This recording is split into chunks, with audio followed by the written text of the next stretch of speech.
And that's the end of this run. How long's this show been on the air for? As in, the show's done. We nailed it. That was the best we've ever done. And now I'm going to take it and screw it all up and realize, because Nancy had to step out for this, and I have nothing prepared. I know the show's been successful, and Sabatini's Bottle Shop and Bar is spectacular. Something about beer, something about pizza. This is what I remember. There's I want to say there's drafters and grifters, but that's not it. It's growlers and crowlers.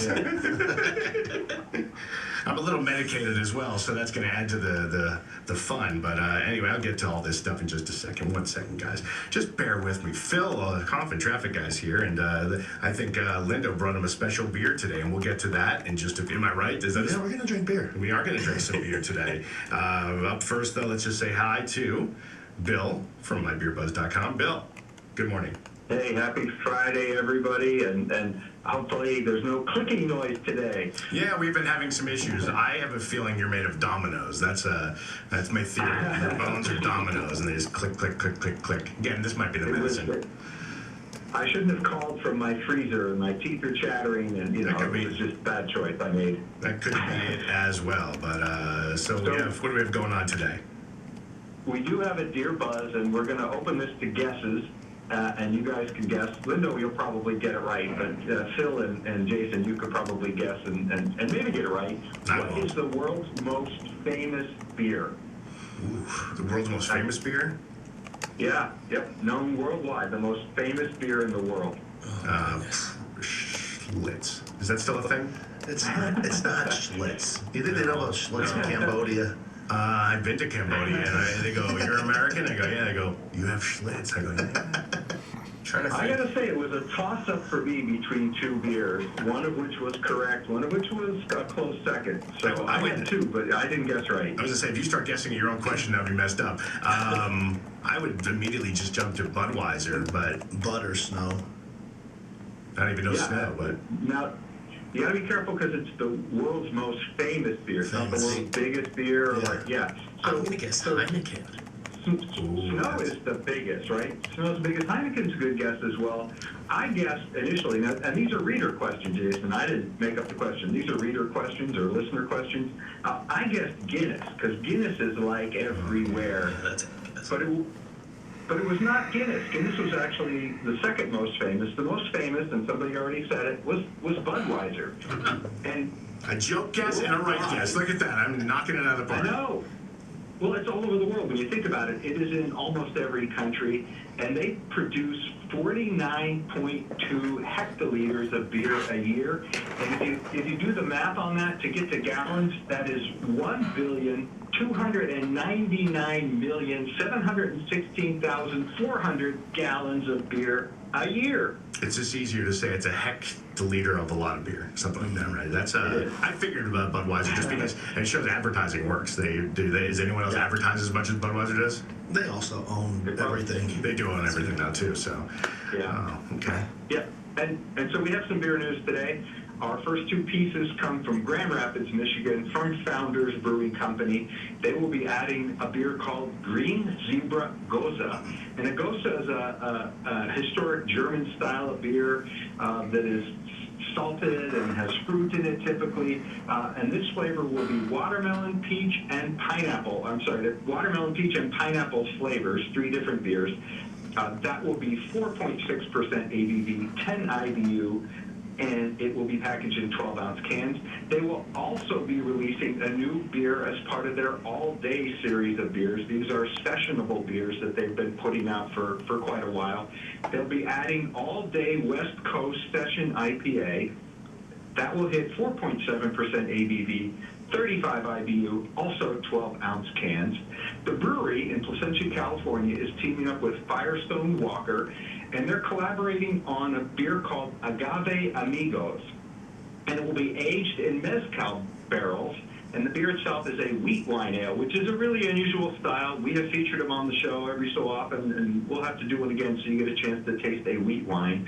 But that will use agave syrup. That one comes in big, 15.2% ABV, packaged in 750 ml bottles. And it's inspired by a south-of-the-border treat called piloncillo, which I've never heard of. You guys probably haven't heard of either. What is it again? It's not going to make any difference. for us. I thought you were mispronouncing penicillin, but then I knew that couldn't be it. One more time. It's PILONCILLO. So Google that one, and you can tell me what it is. And our last piece of news comes from Bell's Brewery in Comstock, Michigan.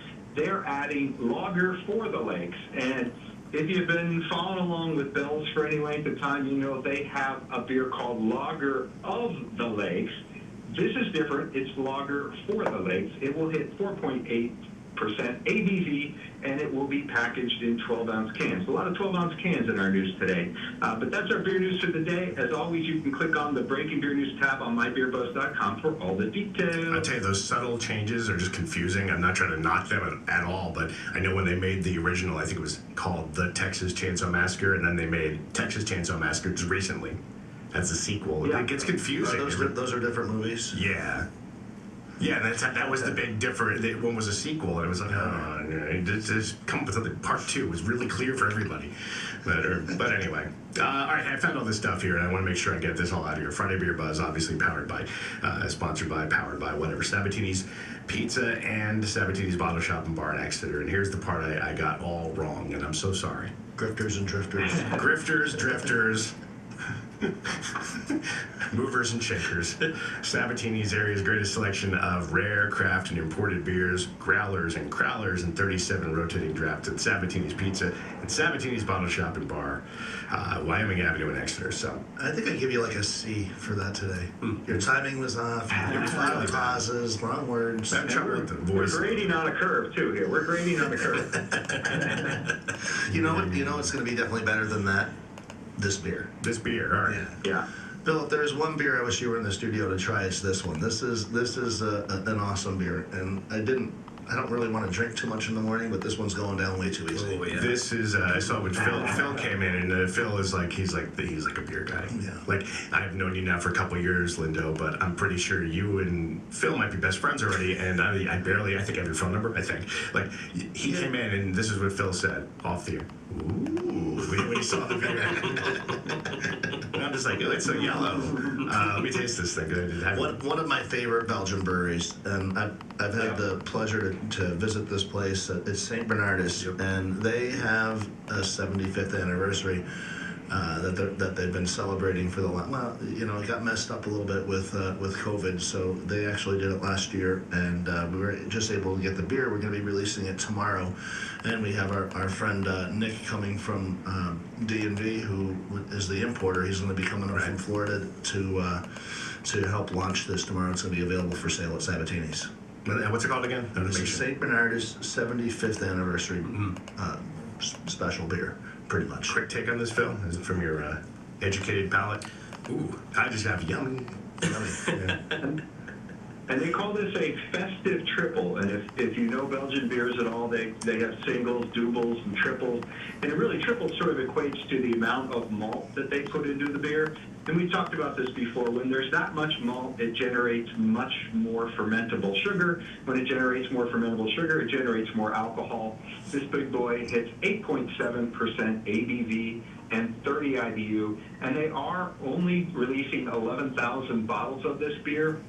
But Linda, don't feel bad, because there may or may not be something in my refrigerator for this evening. There you go. But this is one of our favorite breweries. We had Marco Passerella, the brewmaster, on several years ago, joined us. He was one of the longest distance phone connections that we've made. And Linda will tell you, we love all things St. Bernardus. Their App 12 is wonderful. Their Christmas Ale is wonderful. And this one's really special.